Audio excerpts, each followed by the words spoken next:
As a football program, UNLV is still trying to figure it out, but it's had some terrific individual players. One of those was a local quarterback who had star written all over him. But then, that's John Denton. He even admits that may have been the label that was his own downfall.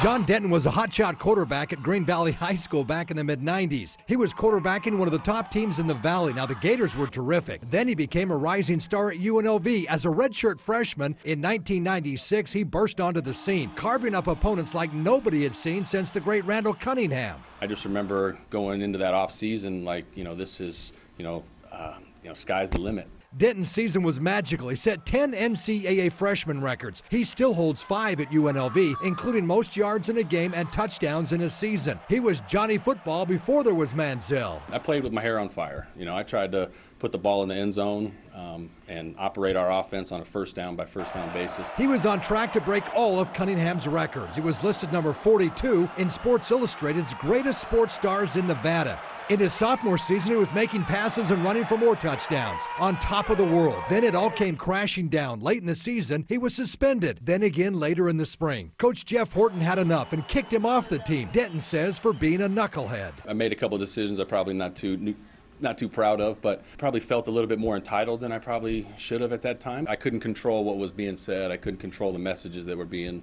even our school newspaper had put out an article that was, defaming me and Keon Clark at that time. And, so it was tough, man. I was 20. And he left for Eastern Kentucky, played one season. He was rated as one of the top 10 quarterbacks by Lindy's magazine in 1998. He was 14th on the quarterback draft board in 1999. After leaving Eastern Kentucky, bounced around the NFL, CFL, and arena football, never hanging on for long. Came back to UNLV and earned his degree. Ended up coaching 8-man football in the Midwest for a season. Now at 40 years old, he has 3 daughters, works as a sales director for a web security firm, but will always be a rebel and has the ink to prove it. I wear my rebel pride every day. I'm born and bred rebel red. I got a tattoo of Hey Reb on my arm, so I'm reminded every day.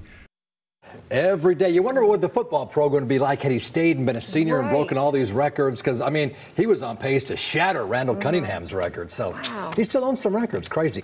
As a freshman, he had 11 NCAA records. Just crazy. one little day, things could have just really made a goofy difference. Things. Yeah, this is a knucklehead, as he says. Everything happens for a reason. That's what I'll say. Thanks so much, Chris.